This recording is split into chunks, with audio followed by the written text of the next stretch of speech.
Hello, this is David Rovix with another of my occasional commentaries. You can find it in written form on my blog at davidrovix.com, as well as on Counterpunch and Dissident Voice.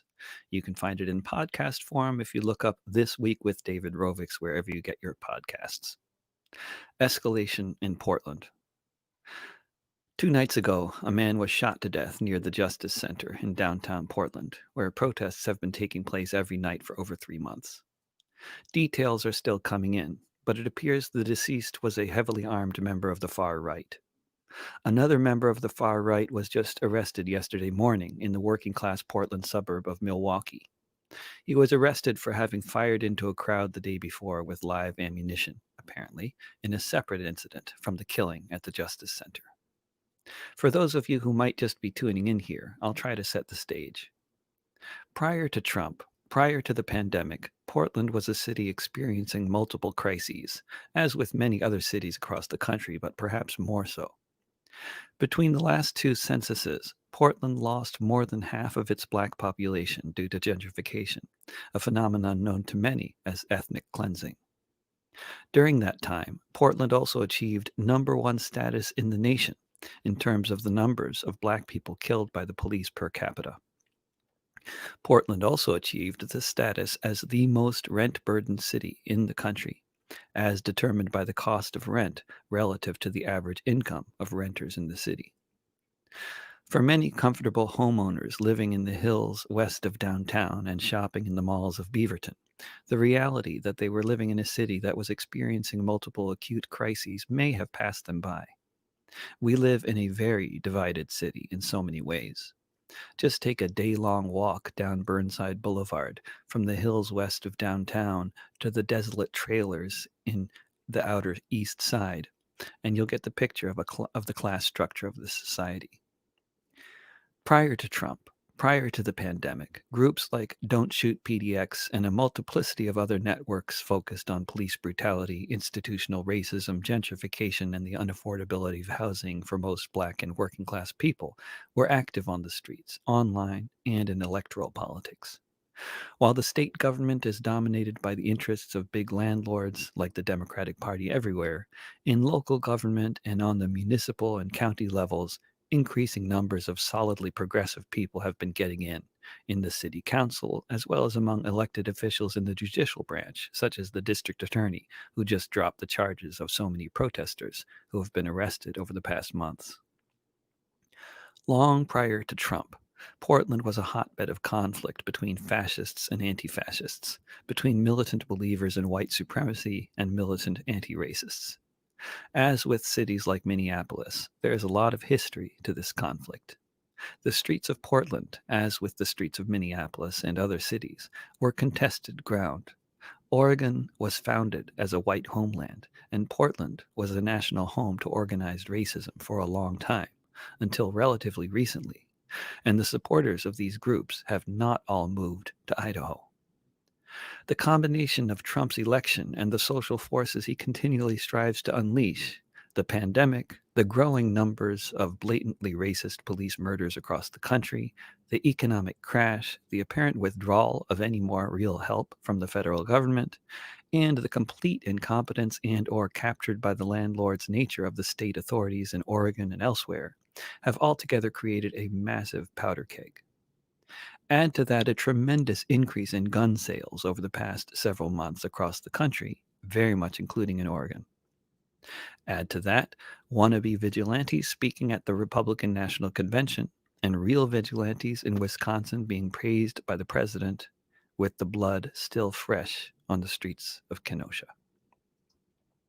Okay, stage setting over.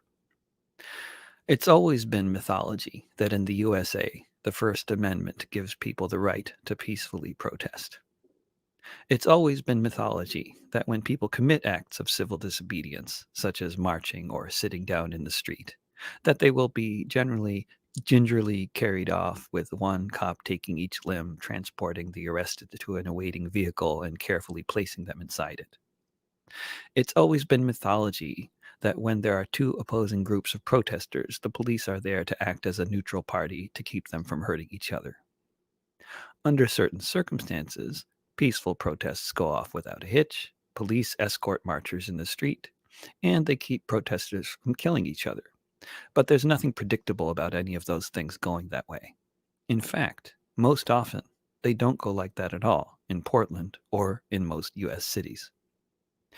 And yes, most U.S. cities are Democrat run, as Trump is so fond of pointing out.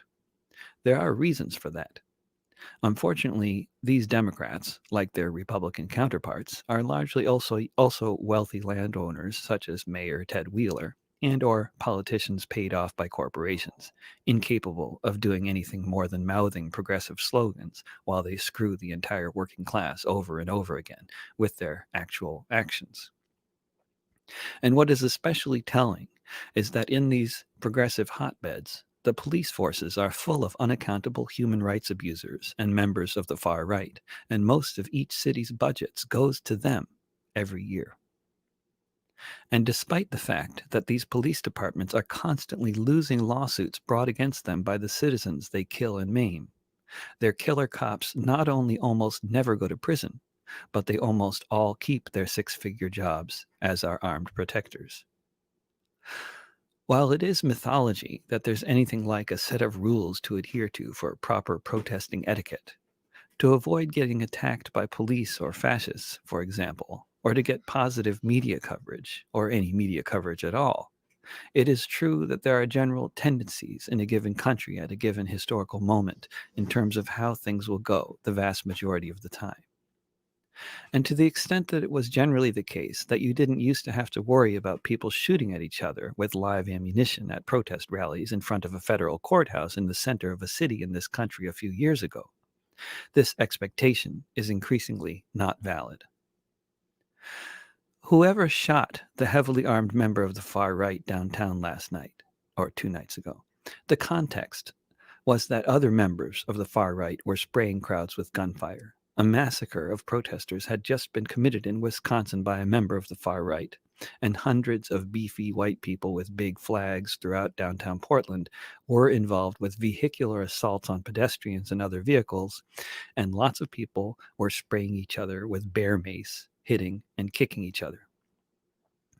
Although no one has been killed by a politically motivated left-winger or anarchist in the United States in decades, to my knowledge, while members of the far right kill us regularly at this point, if it is if it indeed is the case that this man was killed in the course of a conflict with a counter-protester, this really shouldn't come as any surprise. Many people we might broadly define as anti-fascists embrace armed self-defense and go and do shooting practice regularly, from anti-racist action to the John Brown Gun Club, and new groups like that seem to be forming daily, along with neighborhood associations forming for people to defend one another from the coming waves of evictions. Knowing that the police are either unwilling or unable to effectively police events such as the Trump cruise and ensuing urban combat that we saw 2 nights ago, given that going downtown to protest, whether you're protesting in a way that the authorities deem to be peaceful or violent, you are risking your life by being there. Of course, you're also risking your life every time you cross a busy street or ride your bicycle down one. And when you're in a crowd of enthusiastic, community-minded protesters from all walks of life, of all ages, catching up with each other, playing music, shouting at the mayor, and taking over the streets, it's easy to feel invincible. At least for me it is.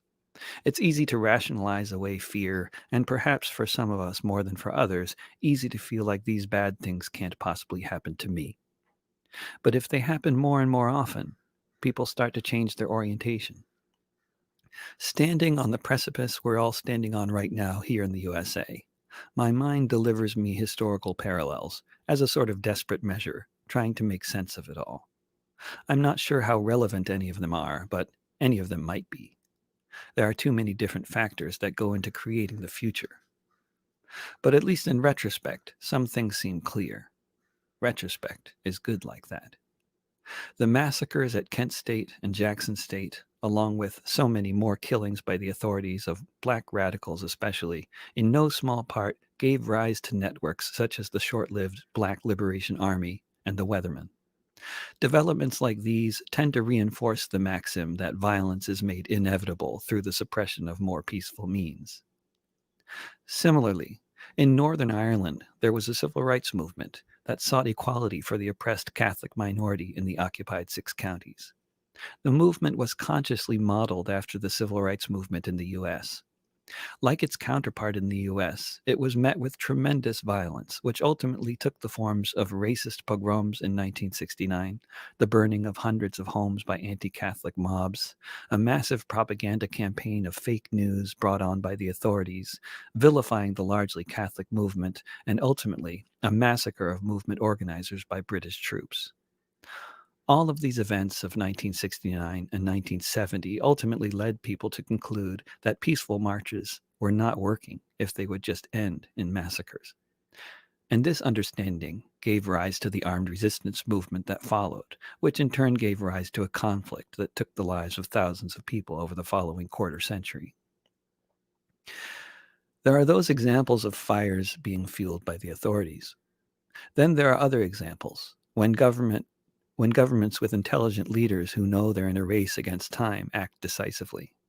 A somewhat random one that comes to mind is how at the end of the Second World War, after years of a terrible occupation that involved a famine and many thousands of deportations and executions, with many more shipped off to work as forced laborers, after the Netherlands was liberated by Allied forces from Canada, the US, Poland, and elsewhere, but also in no small part including by Dutch resistance forces as well, the first thing the government did when it came back from exile was collect all the guns that were now all over the country. They were desperately concerned that after all these years of Nazi occupation, there could be terrible conflict in society between those who resisted in some form and those who collaborated to one degree or another. If there were to be such conflicts, they wanted to make sure that they did not involve firearms. My orientation is admittedly Eurocentric. I've spent most of my adult life somewhere between North America and Europe, and much less of it anywhere else in the world. One of the guests I interviewed for one of my live stream shows slash podcast recently, an Argentinian anarchist and professor at the University of Massachusetts, Graciela Monteagudo, says the fascist comparisons aren't so relevant, that the divisions in US society and the incompetent, corrupt state ostensibly at the helm of it are much more like a typical kleptocratic banana republic than a well oiled fascist fighting machine.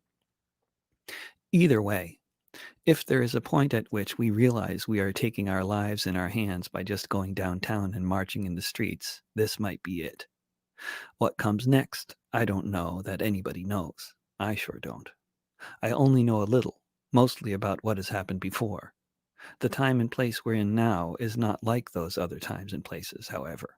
It's new, and in so many ways, as they never tire of pointing out in the news, unprecedented.